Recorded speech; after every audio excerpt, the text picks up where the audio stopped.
İşçilərin əmək haqqının hesablanmasına bağlı dərslərimizə başlayaq. Biz işçilərimizə keçən dərslərimizdə qeyd etdik ki, birinci növbədə işçilərin tabirləri tutulmalıdır. Bunun üçün privilege interface, kadr uçoda keçib, kadr uçod, tabir uçod rабочий временная organizasiya bura daxil olacaq. Biz artıq keçən dərsimizdə yadınızda tutmuşduq tabeli. Biz nə edirik? Daxil olduğu tabelə sadəcə zaполнить по всем сотрудникам etdik. Və işçimizin tabelləri mart ayında bu da öz əksini tapdı. Və qeyd edim ki, normal iş günü bütün mart ayını işləsəydik 135 saat idi. Məsələn, Məmmədov İlham bütün saatları işləyib, amma Kazımov Əli isə ayın 4-ündən işə gəldiyi üçün sadəcə o 135 saatdan 111 saatını işləyib. Və biz OK etsək, bunu saxlayırıq. Və biz 1S proqramında əmək haqqının hesablanması üçün keçəcək mühasibat hissəsinə polnuya dokumenti процесс оплаты по организациям начисления зарплаты работникам. Yəni biz bu sənəddən istifadə edəcəyik. Начисления зарплаты работникам.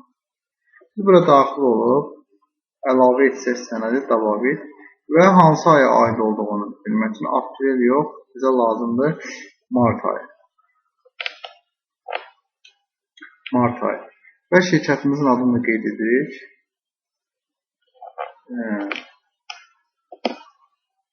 Sonra ben 01.04.2016 qeyd edək bura. Və zaполнить по всем сотрудникам qeyd edək. Burada. Və iki işçimiz deməli görsənir. Bunların tarif nəyə stavkası, yəni aylıq vəzifə maaşı deməli Kazımov Əlidə 300 manat, Məmmədov İlhamda 500 manat avtomatik gəlir. Yəni bu nədir? Bu bizim işçimiz işə daxil olan zaman yazdığımız maaşdır. Məsələn, Kazımov Əliyə biz yazmışıq dokumenti upravlение персоналом, yox, bilirsən, справочник управление персоналом сотрудники. Kazımov Əli. Yazınızda burada Trudovой договорda biz 300 manat yazmışdıq aylıq maaşına. Biz burada nə yazmışdıqsa maaşı, o da gəlməlidir avtomatik olaraq. Və 300 manat burada hesablı. 300 manatdan hesablı, 500 manatdan. Biz indi bunu sadəcə mahiyyətini başa düşmək üçün biz deməli biz Excel-də də göstərək. Kazımov Əli, Məmmədov İlham iki işçimiz var. Biz onların adlarını qeyd etmişik. Təsdiq olunmuş əmək haqqı 300 manat, 500 manat. 300 manat tutulmuşdur, 500 manat da bu şəxsin. İndi hesablanmış əmək haqqı. Hesablanmış əmək haqqı necə hesablayacaq bir proqramı? Onun üçün nə edəcək? Biz birinci zaполнить по всем сотрудникам etdik, gəldi əmək haqqısı və расчет полный расчет etsək nə baş verəcək görək?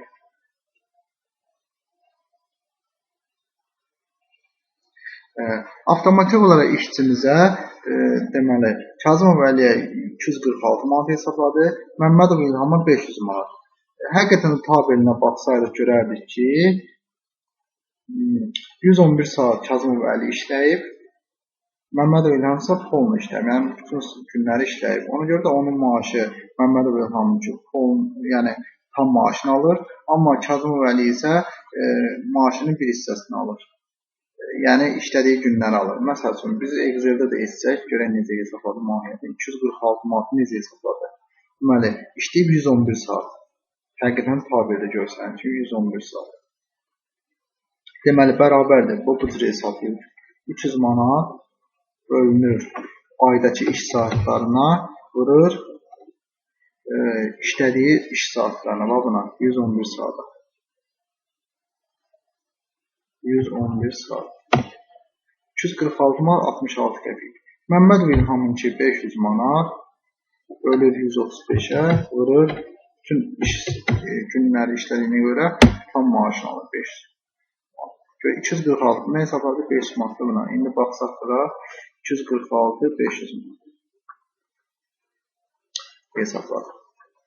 Və həmçinin indi isə tutulmalara baxaq biz.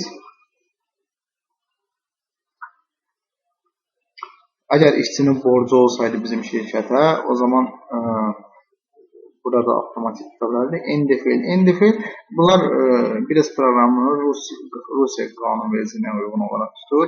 Biz isə bunu əllə edəcəyik. Yəni vergi ilə, desinfli ilə bağlı. Biz bunun üçün proçi udarıcıyla edəcəyik. Proçi udarıcıyla. Biz əlavə edirik. İşçimizin adını Kazımov Əli Cəfəroğlu kontrol. Udarıcıyla. Və işçimizin desenfi 3% işçidən tutulma. Bildiyiniz kimi 3% desenfi tutulacaq işçidən. Deməli, Kazımov Əli 3% deməli, bərabərdir. Bu burasın 0.03. 7.40 qəpik desenfiyə tutulacaq. Məmmədov İlhamdan isə 500 burasın 0.03.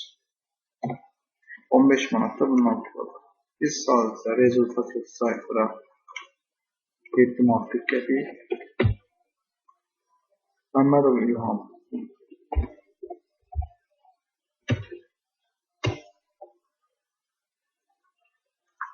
Bunu qeydəcək desenfi 3% tutulma 15 manat. Biz bunu necə düzəltmişik? 3%. Bu sistemdə yox idi. Biz bunu özümüz düzəltdik. Necə düzəltdik? Baxaq. Desenfi 3% daxil olsaq, izmeni tekuş element etsək buradan. Deməli, burada buxalterski uçot var. Desenfi 3%-i biz etməliyik necə? Debit 70, kredit 69. Yəni, ümumiyyətlə, işçidən tutulma sosial sığorta üçün deməli, debit 70, kredit 69 provotkası vermək lazımdır. Yəni, işçi əmək haqqı hesablayır. Debit, məsələn, 20, kredit 70. Oradan da debit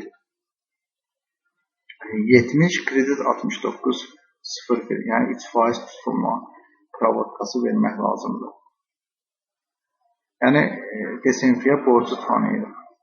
İşçidən tutub desenfiyə ödeyirik, o deməkdir. Ümumiyyətlə, işçinin ümumi maaşını verəndə olur debit 70, kredit 50 və yaxud da 51. Yəni, 70-in debit olur, kassamıza pul azalır. Və bu da, yəni debit 70, kredit 69, sadəcə biz sonra debit 69, kredit 50 provotkası verərək 69-un da pulunu ödəyəcəyik. Və biz də qeyd etdikdən sonra gəlir vergisini də yazmalıyıq. Biz sadəcə dabalı edəcəyik. 2 nəfər. Kazımov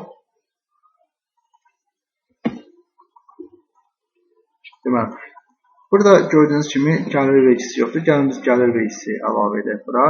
Biz yenə əlavə edəcəyik buradan. Gəlir vergisi.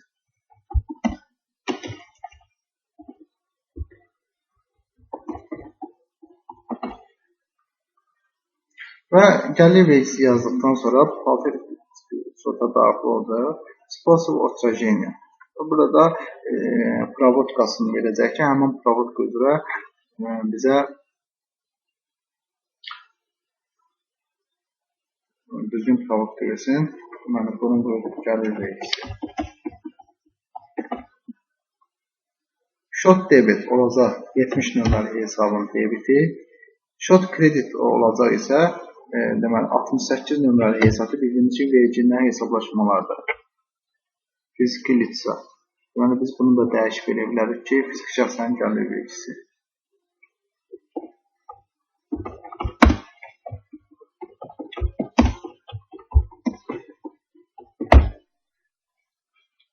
Okretsə fiziki şəxslərin gəlir vergisi. Biz OK edəcək bunu. Və seçirik gəlir vergisi, OK edirik. Artıq bizim gəlir vergisi pravutkamız da var. Və həmçinin buradan da Məmmədov İlhamcının gəlir vergisini gedirik. Gəlir vergisi necə hesablanır? Bildiyiniz kimi, yəni gəlir vergisinin hesablanma qaydası demək olar ki, tez-tez dəyişir bizim vergi məcəlləsinə görə. Bərabərdir. Deməli, bizdə son dəyişmələrdən sonra hesablanmış əmək haqqı çıxılsın, deməli, 136 manat bildiyimiz kimi azad idi. Deməli, hesablanmış əmək haqqı çıxılsın 136 manat ölkə bu əmək qabiliyyətli əhali üçün yaşayış minimumudur. Yəni 146 manat, amma ölkə üzrə yaşayış minimumu isə 136 manatdır. 136 vurulsun 0.14. Sadəcə 136 manat çıxacaq, onu 0.14-ə vuracaq. Bu doğrudur bizim gəlir vergimiz. Həmçinin 500 manat. Əvvəl məsəl üçün keçən il 250 manata qədər azad idi, amma buradan etibarən 2500-ə qədər olan əmək haqqıdan 136 manatı vergidən azaddır. Burası 0.14.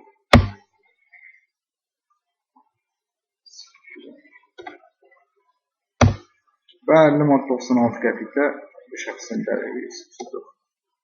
Və bunları biri seçdik. 15 manat 49 qəpik gəlir vergisi. 15 manat 49 qəpik və 50 manat 96 qəpik. 50 manat 96 qəpik. Və işçimizin hesablanmış əmək haqqısı, bu da proçultajinal və işçilərdən 3% və həmçinin işçidən 14% tutulmaq. Bunları qeyd etdikdən sonra biz OK edirik. Və artıq bizim əmək haqqımız hesablandı. Və işçiyə veriləcək məbləğdə ümumi tutulma da olacaq 15 plus 7.4. İşçimizə verəcək əmək haqqımız isə hesablanmış əmək haqqı çıxılsın cəmi tutulma. 434 manat Məmmədov İlhama verəcək, Kazımov Əliyə 223 manat verəcək. İndi biz bunu bir resimdə deməli, cədvəlində baxaq. Açotı biz deməli işçiyə hesablanmış əmək haqqıya baxma расчет платы расчетный ведомость organizasiya. Və biz buradan baxacağıq. Yəni ümumi hesablanmış tutulmalar və işçinin alacağı məbləğə. Və mart ayını qoyuruq, sıfır məlumat edirik. Gördüyünüz kimi 2 nəfər işçimiz İSEGO nəslinə, yəni ümumi hesablanmış məbləğ, həmçinin 3% tutulma gəlir vergisinin tutulması və 22.66.45 gəlir vergisi idi, 22.40 deməli DSMF idi. Tutulmalar, ümumi tutulma 88.85 və işçiyə ödəyəcək